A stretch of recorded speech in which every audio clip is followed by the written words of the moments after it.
Looking beautiful. Look at those details.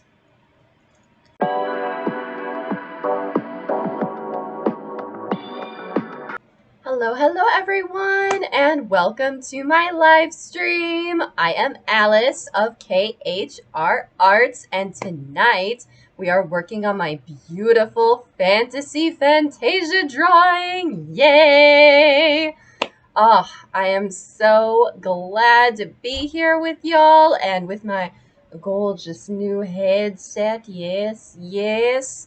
Thank you so much to my dear friend Taz for getting these for me on such short notice. Oh my goodness, you are such a sweet and wonderful friend, and I am so lucky to have you. I'm still waiting on Razer tech support about my other headphones. But in the meantime, look at these. They're so cute. Oh my god, they're so cute. I love them.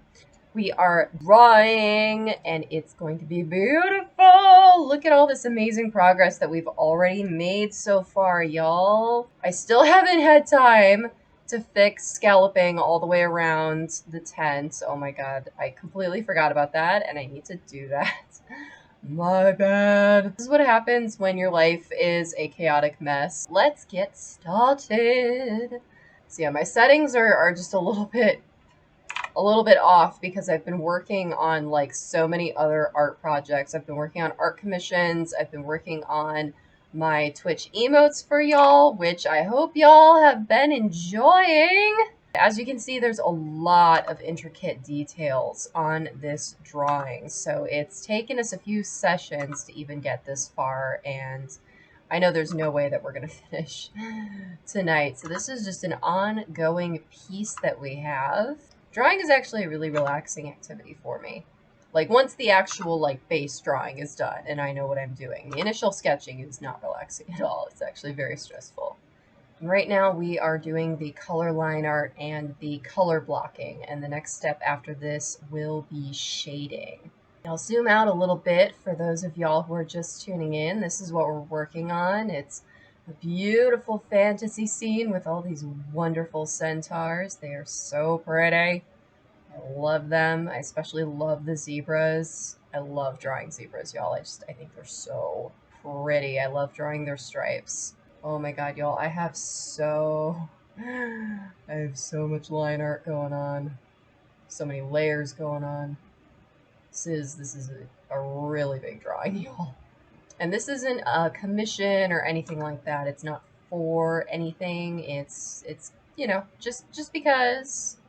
This is I just wanted to draw it. Drawing. Which sometimes you just need one of those. To cheat a little. Just color over it. That's what I do. But that's future me's problem. Yeah. Future!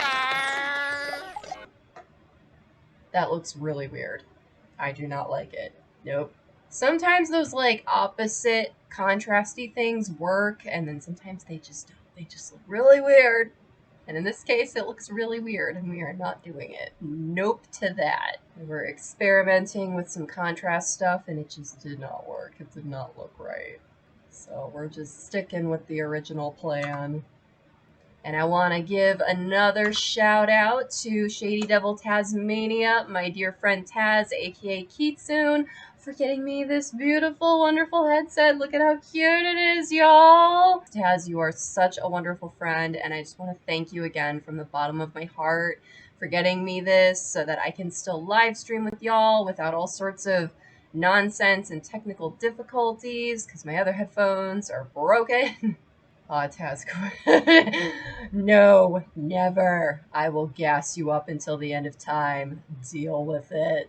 This is your reality now. You can see her little strappity doodah there. Let's color that in. That having, you know, people in your corner, having people that support you, whether it's in person or, you know, whether it's online, like, you know, just knowing that you have people in your corner really makes all the difference because, y'all, this isolation, it sucks. It is really, really rough. My hands are so weird, y'all. Like, I've over the years been getting better and better at drawing hands, and they still look so weird. Like, even when I draw them correctly, they still look like these weird claw spider things, just because that's just how hands are. On the right layer, I'm on the right layer. Excellent. Drawing on the wrong layer is, in fact, a travesty. There we go. And the tool that I just used is called the Magic Wand tool. It's basically a selection tool. And so y'all will hear me reference the word line art a lot, and that's what this is, all of those like lines that you see. And it's the same as the pen tool in Photoshop, where basically it makes this space that I can then select and be able to fill in, because the layer that I'm coloring on right now is a color block layer, and it does not behave the same way as a line art layer, where if I were to select different shapes that I've colored in this layer, it's just going to basically just select the whole screen. Like, it's not really going to select different stuff. So that is the purpose of line art, is it's basically meant to be kind of like this like coloring book sort of cheat, so that I can color in areas much faster with the paint bucket tool rather than coloring everything by hand. Turn on the colors we have going on so far for y'all so that you can see that the curtains are see-through. So pretty. But yeah, so she's supposed to be standing in front of this curtain, so I have to fix that. And her hand is also going to be in front of this curtain. So there's just, you know, some of these that just need a little bit of tweaking, and then it's going to make sense and it's going to be really beautiful. But we're not worrying about that right this minute. And this design is actually a brass Middle Eastern teapot. I think it was Moroccan, that I saw online, and I was like, oh my god, that is so cool. I love it. So I wanted to incorporate it in this drawing because I just thought it was so pretty. Yay, so pretty. Oh, we don't have any green up on the board yet, y'all. So technically, in terms of them being like super different, I'm gonna have all of them be different colors except for the two zebras, which are twins. Because I really like drawing zebras. I don't need to draw more than one. It's my drawing. I can do whatever I want. It's my drawing. I have gotten lost. Okay. This is what happens when you have too many lines. You're like, oh my god, where is anything? Oh boy. We might have to turn off some lines so that I can see where the I am. Alright, I think I got it. There we go. For the leaf. Alright, I think we're ready to draw the pink one. Oh, I'm so excited, y'all. She's gonna be so pretty. Fantasia was one of my favorite Disney movies growing up. Of course, The Little Mermaid, Alice in Wonderland, and Mulan will always be like the big three for me. But I also watched Fantasia a lot when I was a kid. Really loved Fantasia. It was so colorful, and I just loved all the different stories that were presented. Like, I was so inspired as a kid watching Fantasia. I would just watch it over and over again. And like, when I was really little, like little kid me was just determined to like figure out what was going on in those stories, because there's no narration. It's just music and animation. And so, of course, little kid me was like, I don't understand. So I was just trying real hard to figure out, like, what are they trying to tell me? What is this story? Like, making up my own stories. And also, like, I was also, like, annoyed with the film that I'm like, why won't you reveal your secrets to me? Why won't you, like, make these into like full movies on their own with magic stories? Like, why is this all there is? I don't know. I was a very weird kid. Like, that's the kind of thought process I had for stuff growing up. I also felt the same way about, I can't remember if it was the beginning like credits or the end credits of the first Land Before Time movie, where it shows all of the sea life. Like, it shows like the starfish and the jellyfish and the sea turtles and stuff like floating around with the music. Like, I remember also watching that, just that part, over and over again. And little kid me was trying so hard to figure out, like, what is this trying to tell me? What is this story that's going on? Why won't you reveal your secrets to me?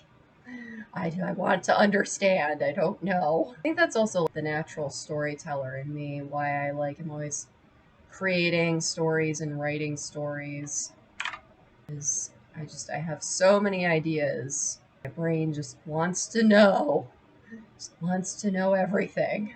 I don't know. Is that weird? Do y'all think like that? I know a lot of my thought processes are weird. I've had people, when I explain some of the ways that I think about things, people look at me like, "Are you okay?" Also, y'all, do you know how hard it is to draw a sitting horse? It took me forever to find references of what horses look like when they sit down, because they really don't sit. It's not really a thing horses do.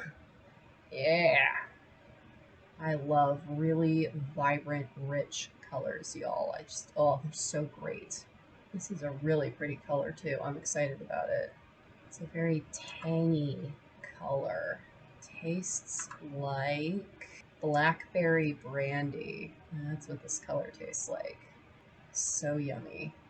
And for those of y'all who are new here, I have synesthesia, where I taste colors and I taste words. So every once in a while, I'll start telling y'all about what a color tastes like. So if y'all are like, what is happening? Are you okay? That's why. I can taste colors. It's a thing. Parts of my brain kind of talk to each other in weird ways and decide, hey, guess what? Colors taste like stuff. Words taste like stuff. And I honestly went about my business, my daily life for many years, not knowing that that was like a weird thing. I just thought, that's just how it is. Colors and words just make you feel a certain way, makes you experience certain things. And then when I went to college and, started talking more about why I chose some of the words that I did in my stories and why I, use so much color in my stories, because I talk about color a lot in my stories. Like, I tell you all about like what color stuff in a room is, what color stuff that people are wearing is, like all of that. Like, there's just so much detail about color. And I do it in a way so that it like builds the world for you, so that you can like see what the characters see. Like, it has purpose.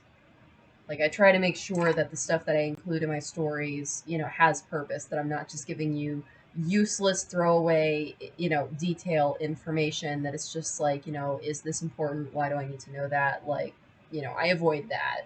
And when I started telling people, I'm like, they're like, why do use red so much in your stories? Because I do. I use red a lot in my stories and in my art, and then especially in my poetry. People are like, why red? What does it mean for you? And I'm like, red tastes good. I don't know. People are like, what the do you mean red tastes good? And I'm like, doesn't red taste good? Isn't that a thing? No, just me? Okay. She is so pretty, y'all. This drawing is so pretty. It's making me so happy. I love it so much. This is what happens when, like, I'm having a good time drawing. I'm like, this is so pretty. I'm having the best time. I think we can fill it in now, because we got all of the stuff drawn in. Let us see.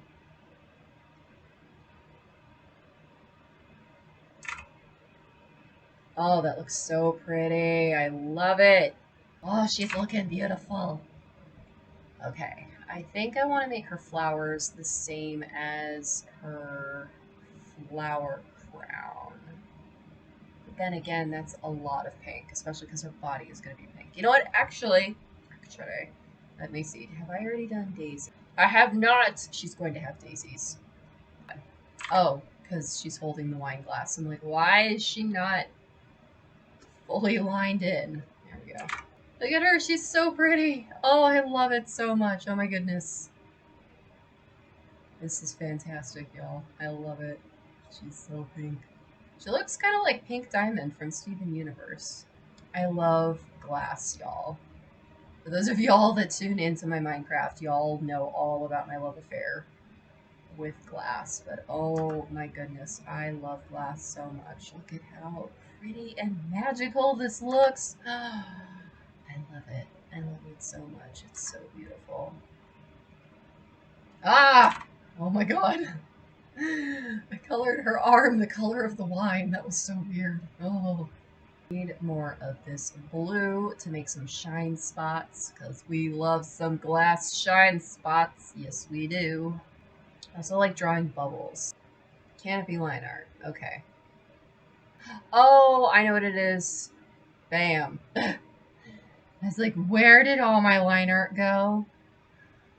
Welcome to me navigating my art, just living my life. We're gonna do some background coloring real quick. Color block. There we go. Naming our layers so that we know where we are. The sky to be this color, to be green. In the background.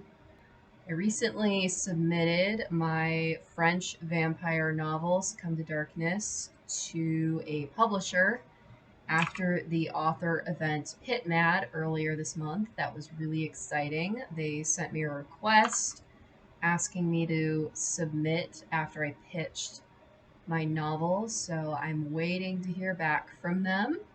And that's normal. Like, publishers move really, really slow, so I don't expect to hear back from them for a while, even though they, like, personally asked me to, like, submit to them and stuff. Like, they still move really slow. It's just the way it is. Go ahead and fill this in, this little blob. Bam! Yeah! We're on the right line. I know what I'm doing.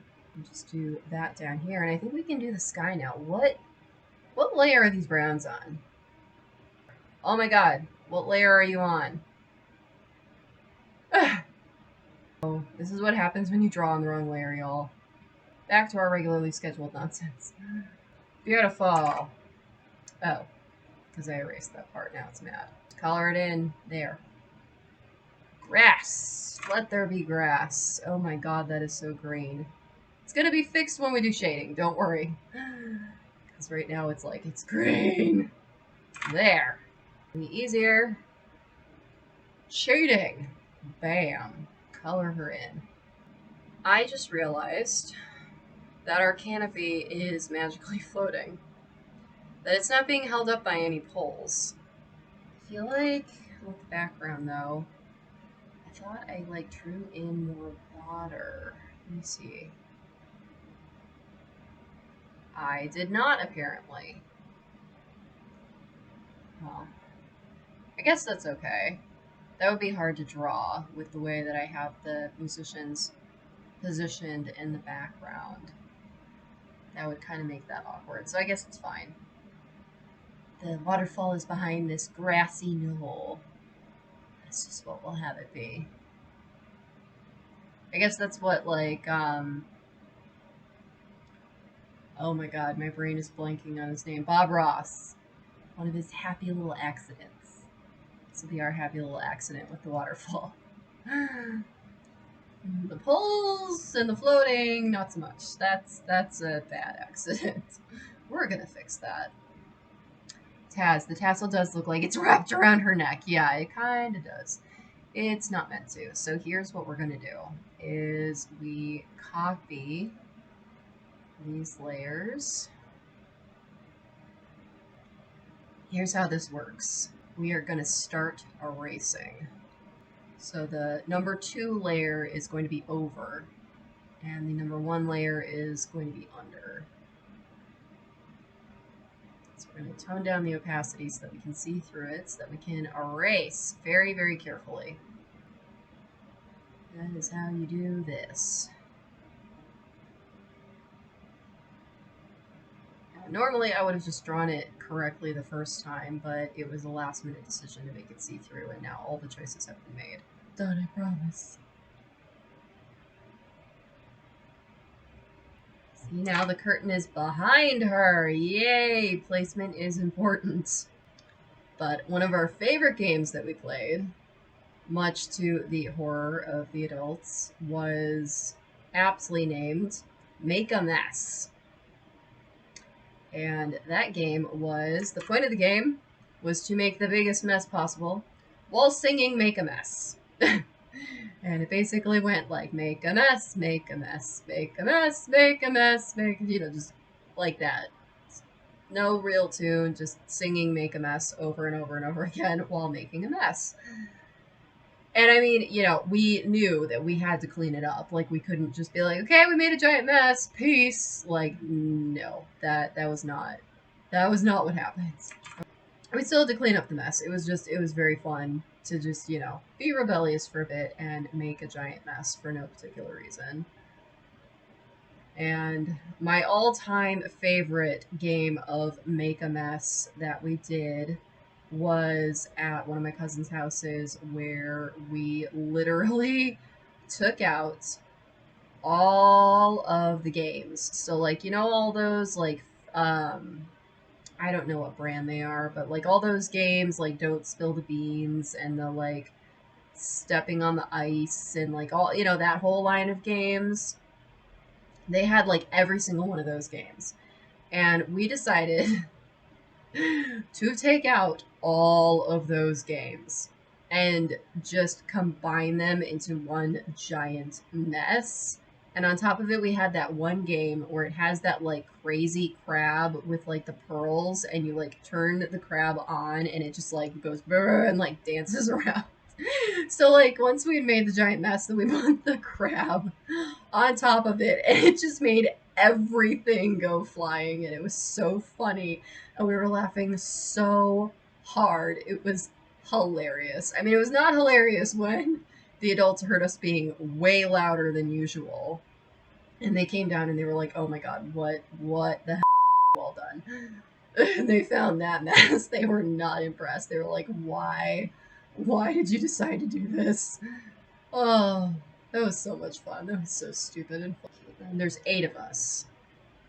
And we were like kind of staggered. So there's about like a 7 or 8 year age gap, like from the oldest to the youngest, like, somewhere in there. But, it's kind of staggered where it's like this one and that one and that one and that one. So, that's why we all were able to play together, because there was always somebody else that was like really close to your age. It's looking good. Yes, so beautiful. But another thing that we would do that was really bad was at my one particular cousin's house. Their mom is like super, super duper into Christmas. I mean, all of my family is super, super duper into Christmas because we're Catholic and Christmas is a really big deal. But she's like, in particular, like her Christmas decorating is like super, super, super OP. And she is very, very proud of her nativity scene. And because she's so proud of it and because it's so OP and stuff, we like for a couple of years we started this tradition where we would rearrange the animals in the nativity scene so that it was really, really silly, or we would like add in like other toy animals to make it super ridiculous. Like I think one year we like put like a whole zoo of animals in the nativity scene, and she hated it every single time we did it, but that was part of what made it hilarious and fun to do, is because it would make her mad. We were kind of bad kids. We were like bad. We just, we were naughty. We would do naughty stuff. Like naughty as in like, cheeky, not as in like inappropriate. Like we would do like, stupid stuff just to be like LOL, acting up. And one of the famous incidents is sun on, sun off.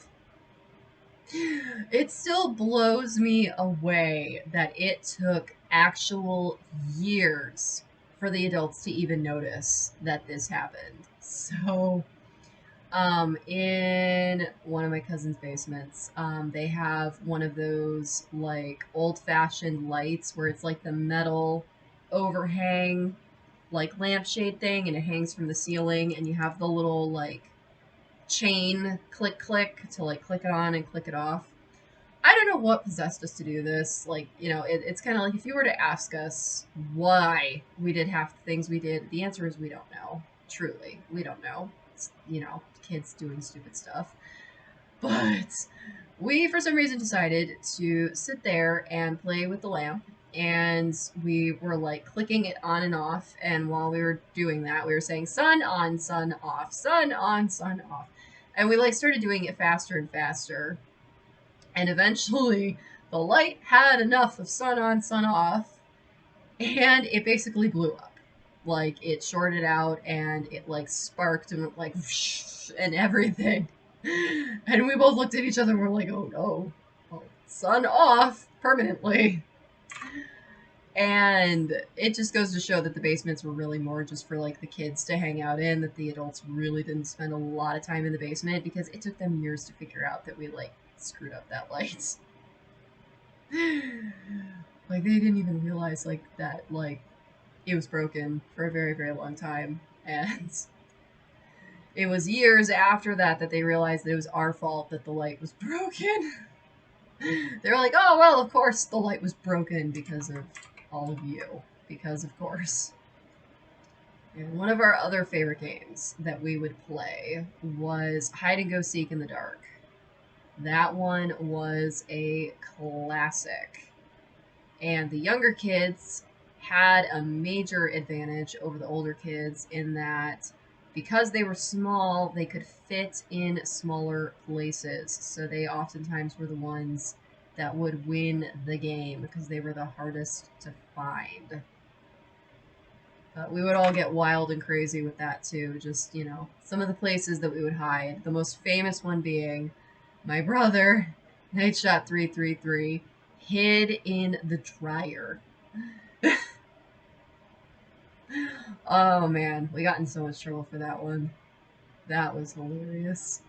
But I mean, he won because we all knew you're not allowed to hide in the dryer. And he did it anyway. Oh, good times. Good times. Of course, the prime hiding spot was hiding on top of the basement fridge. Because hide and go seek in the dark was completely done in the dark. Like, not just the part of hiding, but also the seeking was also in the dark. So you're just in the dark the whole time. So even if you, like, as the seeker know that above the fridge is primo hiding spot material, you don't always think to look up there because you're blundering around in the dark. You can't really see what you're doing. And plus the giggling was always a big part of it, was trying to follow the giggles and figure out where everybody was. And sometimes because you're hiding in the dark, you could like basically hide in plain sight and they still wouldn't see you. I was the master of that. Where one of my cousins, their basement is like white walls with wood paneling. So like the top half of the wall is like white paint and then the bottom half of the wall is wood paneling. And that particular year I was wearing a brown outfit. And because I, as you can probably tell, am super pale, I actually took off my shirt and just stood, plastered myself up against the wall. And so the bottom half of my outfit was brown, and because I didn't have my shirt on, like, I was basically invisible. I was, like, camouflaged into the wall. And they didn't find me. They didn't find me until they, like, were like, okay, it's, you know, whoever was the last, we give up, we can't find you. And turn on the lights to find where you are. And they saw me standing plastered against the wall, and they were like, what? You were just standing against the wall and we couldn't find you? Oh, it was ridiculous. It was so great. I think that was like my best hide and seek win ever when we played. Aha! Let's see if this works. Oh, it works. Well, bam, look at that. Bam, bam, thank you, ma'am. Looking beautiful. Look at those details. Still nowhere close to finished. I just want to thank y'all so much for tuning in and watching me work on this beautiful piece. I just love where it's going. It's just so magnificent. I want to thank y'all so much, and I will see you later. Good night. Bye-bye.